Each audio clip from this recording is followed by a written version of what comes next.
Hello everyone, welcome to study with Shri. देखिए, Uttar Pradesh PCS और RO की प्रीलिम टेस्ट सीरीज चलाई जा रही है 2023 की। यह टेस्ट नंबर आपका 65 है। 64 टेस्ट ऑलरेडी कंप्लीट हो चुका है। प्ले लिस्ट बना रखी है, आप लोग जा करके देख सकते हैं।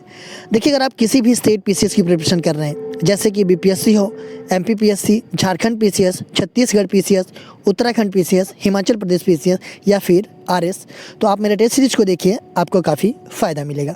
या किसी वनडे एग्जाम की प्रिपरेशन कर रहे हैं तो भी आप मेरे टेस्ट सीरीज को देखिए, क्योंकि जो भी क्वेश्चंस हैं वो सभी प्रतियोगिता परीक्षाओं के लिए काफ़ी इंपॉर्टेंट हैं। देखिए, जो लोग फर्स्ट टाइम विजिट कर रहे हैं हमारे चैनल पे, चैनल को सब्सक्राइब कर लें। सब्सक्राइब करने के बाद से बेल आइकन को प्रेस कर लें कि मेरी जब भी वीडियो आए तो उनको नोटिफिकेशन मिल जाए। देखिए, आप लोग मेरे वीडियो को शेयर नहीं कर रहे हैं। आप लोग जो है कि वीडियो को शेयर क्या कीजिए, स्टार्टिंग से देखने से पहले ही आप जो है कि वीडियो को शेयर कर दीजिए और वीडियो को लाइक कर दीजिए, ठीक है। तो स्टार्ट करते हैं।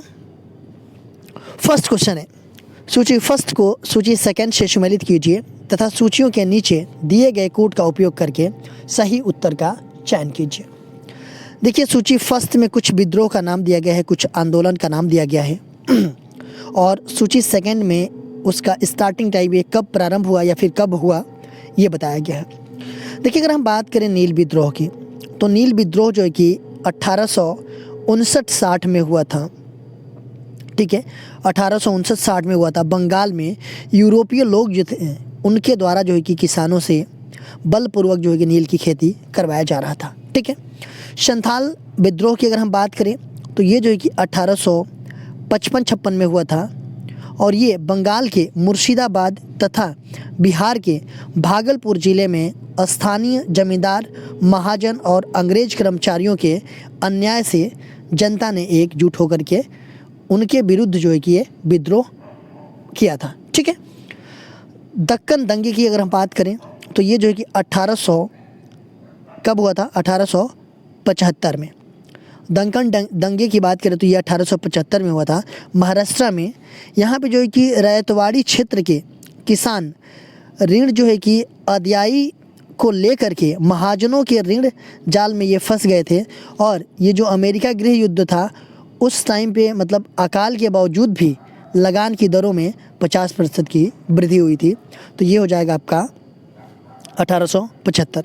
सिपाही विद्रोह की अगर हम बात करें तो सिपाही विद्रोह जो है कि आपका कब हुआ था, 1857 ईस्वी में हुआ था। 10 मई 1857 ईस्वी को ये मेरठ से प्रारंभ हुआ था, ठीक है। तो ये हो जाएगा आपका 3142 ये हो जाएगा आपका बी ऑप्शन। निम्न पर विचार कीजिए। सर्ववर्मा का तंत्र, शूद्रक, मृच्छकटिकम, विज्ञानेश्वर, रजत रंगिणी। देखिए, पूछा जा रहा है कि इस पे जो है कि विचार करना है। देखिए, जो कातंत्र है, कातंत्र व्याकरण की रचना जो है कि किसके द्वारा किया गया, सर्ववर्मा के द्वारा किया गया, ये सही है।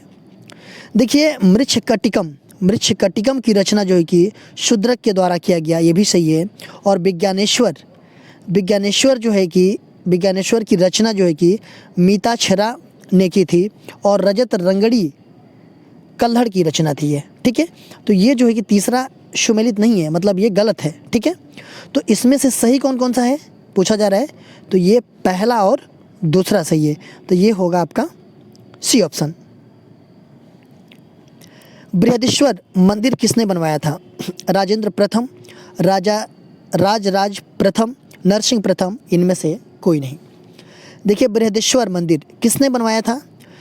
तो ये जो है कि चोल वंश के शासक थे राजराज प्रथम, इन्होंने इस मंदिर का निर्माण करवाया था। तो ये हो जाएगा आपका बी ऑप्शन। आसवान बांध से निर्मित झील निम्नलिखित में से कौन है? न्यासा झील, नासिर झील, टंगानिका झील, तुर्काना झील। आसवान बांध से निर्मित झील जो है कि कौन सी है? तो देखिए, अगर हम बात करें आसवान बांध की, ठीक है, तो ये जो है कि मिस्र के दक्षिणी प्रांत आसवान में है ये, और ये नील नदी पर बनाई गई है। और इस बांध से जो बनी हुई झील है उसका नाम है क्या? उसका नाम है नासिर झील। ये बी ऑप्शन आपका सही है। नौदा टोली किस राज्य में स्थित है? मध्य प्रदेश, महाराष्ट्र, गुजरात, हरियाणा। देखिए, नौदा टोली ये किस राज्य में सिचुएटेड है? तो नौदा टोली जो है कि ये एक प्रागैतिहासिक स्थल है और ये मध्य प्रदेश में सिचुएटेड है। भारतीय उपमहाद्वीप में कृषि के प्राचीनतम साक्ष्य प्राप्त हुए। मेहरगढ़, कोल्हडिहवा, लोहरादेव, टीकमगढ़। भारतीय उपमहाद्वीप में कृषि के प्राचीनतम साक्ष्य जो है कि प्राप्त हुए, कहाँ से प्राप्त हुए? तो ये प्राप्त हुए लोहरादेव से। देखिए ये उत्तर प्रदेश के संत कबीर नगर जिला में स्थित है और यहाँ से 8000 ईस्वी पूर्व से 9000 ईस्वी पूर्व के मध्य जो है कि चावल के साक्ष्य मिले थे। बापू माई मदर नामक पुस्तक किसने लिखी है? B.R. नंदा, राजकुमारी अमृत कौर, मनु बहन, महादेवी देसाई। बापू माई मदर नामक पुस्तक जो है कि किसने लिखी है? तो ये लिखी हैं मनु बहन जी ने। सी ऑप्शन आपका सही है। निम्न को क्रमानुसार सजाइए। CR formula, cabinet mission, Gandhi Jinnah बातचीत, वेबल प्लान। देखिए अगर CR फार्मूला की हम बात करें तो ये जो है कि आपका मार्च 1944 का है, ठीक है। कैबिनेट मिशन की बात करें हम तो ये जो है कि फरवरी 1946 का है। गांधी जिन्ना बातचीत की अगर हम बात करें तो ये सितंबर 1944 का है और वेबल प्लान की अगर हम बात करें तो ये जो है कि जून 1945 का है, ठीक है।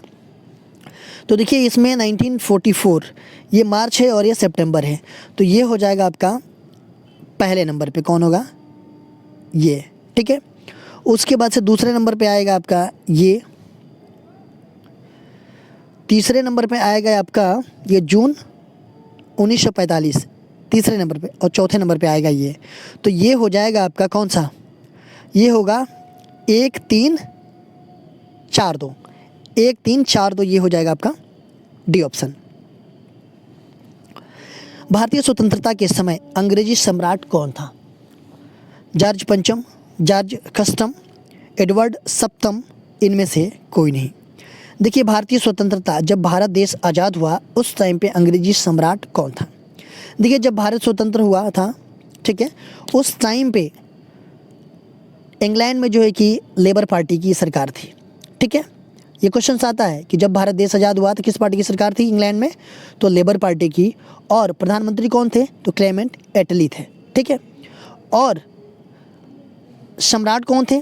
तो जॉर्ज कस्टम थे। तो ये हो जाएगा आपका बी ऑप्शन। गोपीनाथ बोरदोलोई अंतर्राष्ट्रीय हवाई अड्डा किस राज्य में है? असम, छत्तीसगढ़, उड़ीसा, पश्चिम बंगाल। गोपीनाथ बोरदोलाई अंतर्राष्ट्रीय हवाई अड्डा किस राज्य में है? तो ये है आपका किस राज्य में? तो ये असम राज्य में। देखिए जो गोपीनाथ बोरदोलाई हैं ये जो है कि एक स्वतंत्रता सेनानी थे और ये जो है कि असम के पूर्व मुख्यमंत्री भी रहे थे ये, ठीक है। तो इनके नाम पे जो है कि यहाँ का अंतर्राष्ट्रीय हवाई अड्डा है जो असम में है।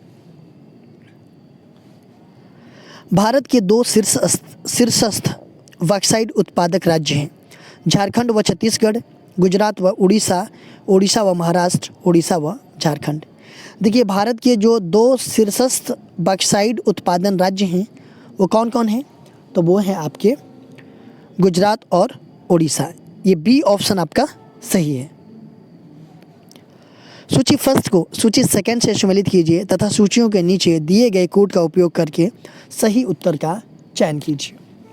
देखिए सूची फर्स्ट और सूची सेकंड, सूची फर्स्ट में कुछ नाम दिया गया है और सूची सेकंड में इसकी स्थिति जो है कि कहाँ पे है ये बताना है। तो अगर हम बात करें बादाम पहाड़, तो बादाम पहाड़ कहाँ पे है? तो ये है आपका सिंह भूमि सीमा से सटा हुआ है, उड़ीसा में है। डल्ली राजहरा की अगर हम बात करें तो ये जो है कि आपका कहाँ पे? छत्तीसगढ़ राज्य में किस ज़िला में है? तो ये जो है कि बालोद ज़िला में है, ठीक है। छत्तीसगढ़ राज्य में बालोद ज़िला में है। और कुद्रेमुख की बात अगर हम करें तो ये जो है कि कहाँ पे है? ये आपका कर्नाटक राज्य में चिकमंगलूर ज़िला में है ये, ठीक है। नोवा मुड्डी की बात करें हम तो नोवा मुड्डी जो है कि ये कहाँ पे है?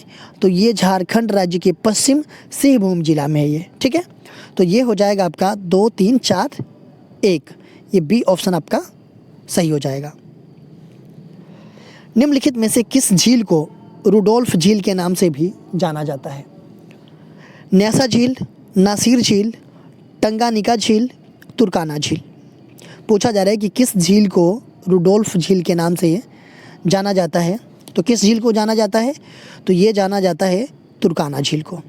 देखिए तुर्काना झील ये जो है कि इसको जाना जाता है रुडोल्फ झील के नाम से। तुर्काना झील जो है कि एक रेगिस्तान जैसे क्षेत्र में स्थित है तुर्काना झील, और यह विश्व की सबसे बड़ी अस्थाई रेगिस्तानी झील है ये। देखिए इसका अधिकतर भाग जो है कि कीनिया में है और कुछ थोड़ा भाग जो है कि इथोपिया में पड़ता है, ठीक है। सूची फर्स्ट को सूची सेकंड से सुमेलित कीजिए तथा सूचियों के नीचे दिए गए कूट का उपयोग करके सही उत्तर कर चयन कीजिए। देखिए सूची फर्स्ट में कुछ मरुस्थल का नाम दिया गया है और सूची सेकंड में देश का नाम दिया गया है, ठीक है। गिब्सन मरुस्थल, अगर हम बात करें गिब्सन मरुस्थल की, तो यह जो है कि पश्चिमी ऑस्ट्रेलिया में पड़ता है, ठीक है। टकला मकान की अगर हम बात करें तो टकला मकान जो है कि ये मध्य एशिया में स्थित है और इसका जो अधिकांश भाग है वो कहाँ पे है? तो वो चीन में है। सोनोरन मरुस्थल कहाँ पे है? तो ये संयुक्त राज्य अमेरिका में है। और काराकुम मरुस्थल जो है कि ये मध्य एशिया में जो है कि पड़ता है और इसका 70% भाग जो है कि कहाँ पड़ता है? तुर्कमेनिस्तान में पड़ता है। तो ये बिल्कुल सही सुमेलित है। तो ये हो जाएगा आपका 1, 2, 3, 4, ए ऑप्शन आपका सही हो जाएगा। दसम जलप्रपात किस राज्य में स्थित है? झारखंड, छत्तीसगढ़, महाराष्ट्र, मेघालय। देखिए दसम जलप्रपात ये किस राज्य में सिचुएटेड है? तो ये जो है कि झारखंड में है, रांची में। ए ऑप्शन आपका सही है। देखिए रांची झारखंड में है और कांची नदी या फिर कचनी नदी पर ये सिचुएटेड है। प्रसिद्ध बौद्ध लेखक हरिभद्र निम्न में से किस शासक के दरबार में था? देवपाल, गोपाल, महिपाल, धर्मपाल। प्रसिद्ध बौद्ध लेखक जो थे हरिभद्र, ये निम्नलिखित में से किस शासक के दरबार में थे? तो ये थे जो है कि धर्मपाल के। देखिए धर्मपाल जो है कि ये एक जो है कि उत्साही बौद्ध था और उसके लेखों से इसे परम सौगात कहा गया है इसको, ठीक है। इसने जो है कि विक्रमशिला तथा सोनपुरी में प्रसिद्ध बिहारों की स्थापना की और उसके ही राज्य में और इसके ही राज्य में जो है कि हरिभद्र, ये इसी के राज्य में ये जो हरिभद्र निवास करता था, ये बौद्ध लेखक था। त्रिकोणात्मक संघर्ष किसके बीच हुआ? प्रतिहार, पाल, चालुक्य, पाल, प्रतिहार और राष्ट्रकूट, पाल, गुर्जर और प्रतिहार, इनमें से कोई नहीं। त्रिकोणात्मक संघर्ष की बात की जा रही है, ये किसके बीच हुआ? तो देखिए जब हर्ष की मृत्यु हुई ना, तो उसके बाद से जो कन्नौज था उसको लेकर के जो है कि त्रिकोणात्मक संघर्ष हुआ। किसके किसके बीच? पाल, प्रतिहार और राष्ट्रकूट के बीच। पुरंदर की संधि 1665 ईस्वी की निम्नलिखित शर्तों में से कौन एक सत्य नहीं है? शिवाजी को 35 में से 23 किलो मुगलों को समर्पित करने थे। शिवाजी ने अपने पुत्र सांभाजी को मुगल बादशाह औरंगजेब की सेवा में भेजना स्वीकार कर लिया और सांभाजी को 5,000 मनसब प्रदान किए गया और शिवाजी से यह अपेक्षा नहीं थी कि वह मुगल सेनापतियों को बीजापुर अभियानों में सहायता प्रदान करें। देखिए बात की जा रही है पुरंदर की संधि जो 1665 ईस्वी में हुई थी। इसमें कुछ शर्त दिए गए हैं, इस शर्तों में से एक सत्य नहीं है, मतलब कि एक जो है कि गलत है। शिवाजी को 35 में से जो 23 किलो मुगलों को समर्पित करने थे, यह सही है। शिवाजी ने अपने पुत्र सांभाजी को मुगल बादशाह औरंगजेब की सेवा में भेजना स्वीकार कर लिया, ये भी सही है। और सांभाजी को 5,000 मनसब प्रदान किया गया, ठीक है, ये भी सही है। और शिवाजी से यह अपेक्षा नहीं थी कि वह मुगल सेनापतियों को बीजापुर अभियानों में सहायता प्रदान करे, ये जो है कि गलत है आपका। तो सही नहीं कौन सा है? तो ये डी ऑप्शन। मुगल कालीन भारत में अधोलिखित वस्तुओं में से किसका निर्यात सर्वाधिक किया जाता था? अफीम और नील, सूती और रेशम वस्त्र, सोना चांदी और घोड़ा, चीनी एवं सोरा। मुगल कालीन भारत में अधोलिखित वस्तुओं में से किसका निर्यात जो है कि सर्वाधिक किया जाता था? किसका निर्यात सर्वाधिक किया जाता था? देखिए, अगर हम बात करें प्राचीन काल की, तो प्राचीन काल में भारत जो है कि वस्त्र निर्माण तथा व्यापार का एक बहुत बड़ा प्रमुख केंद्र रहा था। ठीक है, देखिए यह जो भारतीय अर्थव्यवस्था था उसके लिए जो है कि आय का ये एक प्रमुख स्रोत रहा था। ठीक है, और मुगल कालीन की अगर हम बात करें तो मुगल कालीन भारत में भी सूती व रेशमी वस्त्र निर्यात किया जाता था। तो ये हो जाएगा आपका बी ऑप्शन। निम्नलिखित में से कौन सा युग्म सही सुमेलित नहीं है? केंद्रीय कॉफी अनुसंधान संस्थान कुर्ग, टिड्डी चेतावनी केंद्र जोधपुर, जूट कृषि अनुसंधान संस्थान बैरकपुर, केंद्रीय कृषि अनुसंधान संस्थान भुवनेश्वर। इसमें से आपको सही सुमेलित नहीं है पूछा जा रहा है, मतलब गलत कौन सा है? केंद्रीय कॉफी अनुसंधान संस्थान कहाँ पे? तो ये है आपका कुर्ग। कहाँ पे? कर्नाटक में। टिड्डी चेतावनी केंद्र कहाँ पे है? ये जोधपुर में है, राजस्थान में। जूट कृषि अनुसंधान संस्थान ये कहाँ पे है? तो ये बैरकपुर पश्चिम बंगाल में है। और केंद्रीय कृषि अनुसंधान संस्थान है कहाँ पे है? तो ये भुवनेश्वर में नहीं है, ये है आपका पोर्ट ब्लेयर में। तो ये जो है कि सुमेलित नहीं है। देखिए, एक क्वेश्चन पूछा गया था आप लोगों से पिछले वीडियो में कि शेर पंजाब नाम से कौन प्रसिद्ध थे? लाला लाजपत राय, भगत सिंह, राजगुरु, उधम सिंह। शेरे पंजाब के नाम से कौन प्रसिद्ध थे? तो देखिए, लाला लाजपत राय को शेरे पंजाब या पंजाब केसरी के नाम से जाना जाता था। तो ये हो जाएगा आपका ए ऑप्शन। आज का क्वेश्चन देख लेते हैं। एक दूसरे से लंबवत, ऊर्ध्वाधर एवं क्षैतिज रेखाओं की श्रृंखला के संजाल को किस नाम से जाना जाता है? देशांतर, अक्षांश, ग्रिड तंत्र, भौगोलिक समन्वय तंत्र। देखिए, एक दूसरे के लंबवत, ऊर्ध्वाधर और क्षैतिज रेखाओं की श्रृंखला के संजाल को किस नाम से जाना जाता है? इसका आंसर आप लोग कमेंट बॉक्स में बताइएगा। इसका आंसर मैं नेक्स्ट वीडियो में आप लोगों को बताऊंगा। देखिए, आप मेरे चैनल को सब्सक्राइब कर लीजिए। सब्सक्राइब करने के बाद से बेल आइकन को प्रेस कर लीजिएगा कि जब भी मेरी वीडियो आए तो आपको नोटिफिकेशन मिल जाए। मेरा दूसरा चैनल है श्री जीएस पॉइंट, आप इसको भी सब्सक्राइब कर लीजिए। फेसबुक पे मेरा पेज है स्टडी विद श्री के नाम से, और इंस्टाग्राम पे हमारी आईडी है study with Shri 25 Shri GS point, और टेलीग्राम पे हमारा चैनल का नाम है स्टडी विद श्री। इन सब सारे का लिंक आपको डिस्क्रिप्शन में मिल जाएगा, वहाँ पे क्लिक करते आप यहाँ पे पहुँच जाएंगे। तो इन सब सारे जगहों से कनेक्ट हो जाइए, क्योंकि इन सब सारे जगहों पे स्टडी से रिलेटेड चीज़ें पोस्ट की जाती है, जिससे आप लोगों को फ़ायदा पहुँच सकता है।